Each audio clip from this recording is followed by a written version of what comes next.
गांव के छोटे से कोने में बसा एक घर था, एक साधारण सा पर खुशियों से भरा हुआ। इस घर में एक बड़ी अजीब सी हलचल हुई जब वहां एक नई बहू आई। बहू का नाम था राधा। राधा खूबसूरत, होशियार और बेबाक थी, लेकिन गांव वालों ने उसे पहली नजर में ही बेशर्म का तमगा दे दिया। क्यों? क्योंकि वह उनके बनाए नियमों से बाहर चलती थी।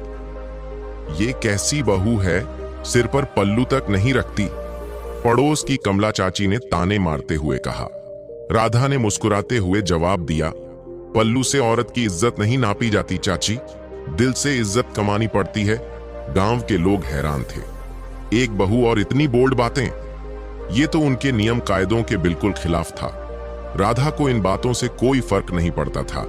वह अपने सास ससुर की इज्जत करती थी, घर का काम बखूबी संभालती थी, पर अपनी पहचान बनाए रखना भी जानती थी। एक दिन गांव के चौपाल में पंचायत हो रही थी। गांव के सारे मर्द इकट्ठे थे। अचानक राधा वहां आ धमकी, अरे बहू, ये औरतों की जगह नहीं है। बूढ़े रमेश चाचा ने कड़क आवाज में कहा। राधा ने बिना डरे जवाब दिया, जब मेरे घर के फैसले यहां लिए जा रहे हैं तो मेरी जगह भी यहीं है। सन्नाटा छा गया। गांव के सारे मर्द उसे घूरने लगे। उन्होंने कभी सोचा भी नहीं था कि कोई औरत उनके बीच बैठने की हिम्मत करेगी। गांव के प्रधान, जो खुद राधा के ससुर थे, बोले, राधा, ये पंचायत मर्दों के लिए है, औरतें यहां नहीं आती। राधा ने आत्मविश्वास से कहा, पर बाबूजी, फैसले तो पूरे घर के लिए होते हैं, तो क्या औरतों की राय मायने नहीं रखती? राधा की बात में दम था, पर गांव वालों को यह नागवार गुजरा। कई औरतों के मन में भी एक चिंगारी सी जली। सच कह रही है, पर बोलने की हिम्मत किसमें है? सबने मन ही मन सोचा। गांव में एक पुरानी परंपरा थी। औरतें दिन भर खेतों में काम करती, पर शाम को चौपाल पर बैठने की इजाजत नहीं थी। एक दिन राधा ने कुछ और औरतों को इकट्ठा किया और बोली, क्यों, क्या हम थकती नहीं हैं? हमारा हक नहीं है आराम करने का? सभी औरतें सहम गईं। गांव की सबसे बुजुर्ग महिला कमला दादी ने कहा, ऐसी बातें मत कर राधा, समाज तुझे बर्दाश्त नहीं करेगा। राधा ने जवाब दिया, अगर मैं सही के लिए आवाज उठाती हूं तो मुझे बेशर्म कहना गलत नहीं है। उस रात राधा और कुछ औरतें चौपाल पर बैठी। गांव वालों ने देखा तो हंगामा मच गया। लोग चिल्लाने लगे, बहुएं चौपाल पर, यह तो परंपरा के खिलाफ है। राधा ने बेबाकी से जवाब दिया, परंपराएं वही अच्छी हैं जो सबको खुश रखें। हमें गुलाम बनाकर रखने वाली परंपराएं बदलनी चाहिए। राधा के ये काम ससुराल में भी चर्चा का विषय बन गए। उसकी सास गीता देवी ने गुस्से में कहा, राधा, तू हर बार झगड़ा क्यों मोल लेती है? क्यों नहीं चुपचाप अपने काम से काम रखती? राधा ने शांत स्वर में जवाब दिया, मां जी, चुप रहकर औरतों ने बहुत कुछ सहा है, अब चुप रहना सही नहीं लगता। उसका पति मोहन भी परेशान था। एक रात उसने कहा, राधा, गांव के लोग तुम्हारे बारे में उल्टा सीधा बोलते हैं, मुझे अच्छा नहीं लगता। राधा ने उसकी आंखों में देखा और कहा, अगर तुम मुझे समझते हो तो उनकी बातों का फर्क नहीं पड़ेगा, मुझे सपोर्ट करना सीखो। मोहन चुप रह गया।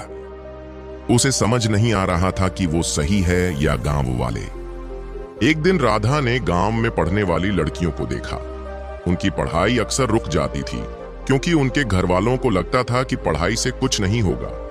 राधा ने ठान लिया, इस सोच को बदलना है। राधा ने गांव में स्कूल खोलने की बात की। गांव के मुखिया और दूसरे लोग विरोध में खड़े हो गए। लड़कियों को पढ़ाने से क्या होगा, वो तो घर संभालने के लिए ही होती हैं। राधा ने तड़प कर जवाब दिया, लड़कियों को पढ़ने का हक है, पढ़ाई से वो अपनी जिंदगी खुद बना सकती है।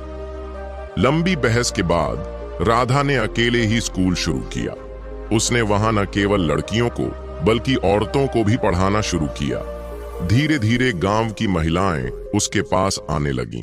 वो कहने लगीं, राधा, हमें भी अपने पैरों पर खड़ा होना है, हमें भी पढ़ना है। गांव वालों ने राधा को बहुत बार रोकने की कोशिश की, उसे डराने की भी कोशिश की गई, पर राधा ने हार नहीं मानी। उसकी मेहनत रंग लाई। धीरे धीरे वही लोग जो उसे बेशर्म कहते थे, उसकी तारीफ करने लगे। गांव की औरतों ने भी राधा से प्रेरणा ली और अपनी जिंदगी में बदलाव किए।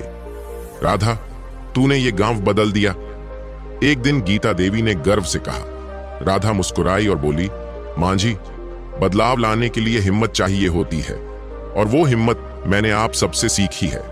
राधा ने साबित कर दिया कि बेशर्म होना कभी कभी सही होता है। अगर किसी चीज को बदलने के लिए आपको लड़ना पड़े तो लड़ना जरूरी है। राधा की कहानी हर उस औरत की कहानी है जिसने समाज के बंधनों को तोड़ा, जिसने अपने लिए और दूसरों के लिए सही की आवाज उठाई। बेशर्म कहलाना बुरा नहीं है अगर उसकी वजह से किसी की जिंदगी बदल सके।